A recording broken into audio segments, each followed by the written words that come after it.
فني ولا هيقف لعيب ولا هيقف على اي حاجه، لكن كله بقى يحط ايده في ايد بعض يا جماعه. كواليس كواليس واخبار كتيره جدا وكل حاجه عارفينها، لكن بقول لا اتمنى اقولها النهارده ولا اتمنى اقولها بعدين. اتمنى اقول اسدل الستار، والمهندس هاني ابو ريده نجح انه يقعد مع الجميع ويصفي الاجواء عشان في مصلحه عامه اسمها مصلحه مصر. بس اللهم بلغنا، مش هنقول اكتر من كده. نخش بقى في القصه الكبيره والحدوته الحلوه ودور كره القدم. والناس تتكلم سياسه وتتكلم في ريجيني وتتكلم هنا وتتكلم في لافتات، ولكن القوه الناعمه هي اللي بتتكلم.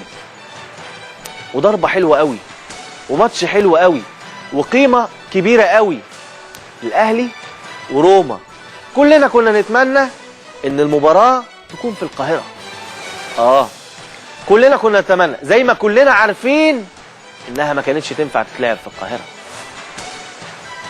وانها من الافضل في هذا التوقيت تتلعب بره. مش لتامين، لا، ده الامن المصري والشرطه المصريه والداخليه والجيش يامنوا اي حد، ولكن الدنيا مش مساعده في ظروف تانيه، وبالتالي على ارض الامارات، على ارض مصر، كلهم بلادنا. فانا بقول ان المواجهه دي هتكون مواجهه قويه جدا، هتستمتعوا بمباراه كويسه جدا.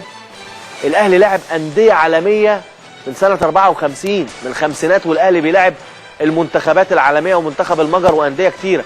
لكن الحدث في لقاء الغد الاهلي وروما، ودي مش المره الاولى. هنطلع تقرير سريع عشان نشوف تاريخ المواجهات بين اهلي وروما ونرجع نتواصل.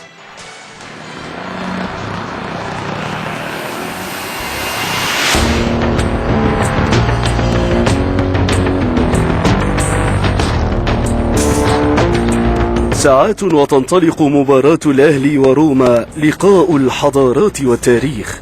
الأهلي بطل القرن الإفريقي والأكثر تتويجا عالميا سيقابل الحضارة الإيطالية روما، النادي صاحب التاريخ الكبير. ستقام المباراة على ملعب هزاع بن زايد، وهو أحد أفضل وأروع الملاعب في العالم. الكل ينتظر المواجهة الثالثة بين الأهلي وروما، حيث تقابل الفريقان من قبل في مباراتين. فاز الأهلي في مباراة عام 2002 عندما استقبل أبناء القلعة الحمراء فريق روما في استاد القاهرة، وفاز الأهلي بهدفين مقابل هدف وحيد. وسجل للأهلي حينها إبراهيم سعيد والأنجولي إيفيلينو، وسجل هدف روما فينشينزو مونتيلا، وكان ذلك من ضربة جزاء.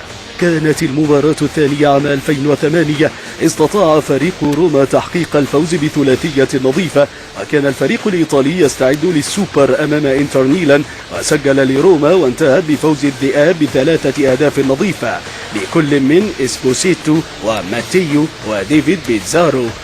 وشهدت المباراة حالة طرد لمعتزينه. دائما ما تشهد مباريات الأهلي والفرق العالمية ندية وإثارة.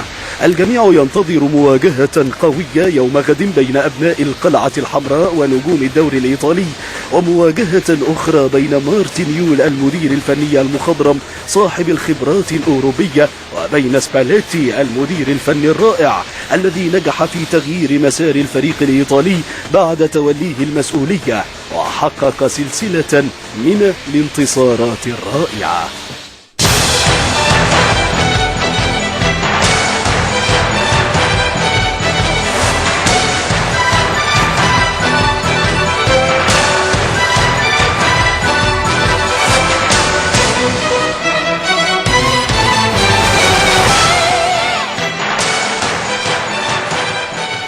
ده تقرير مهم عن تاريخ المواجهات بين الأهلي وروما.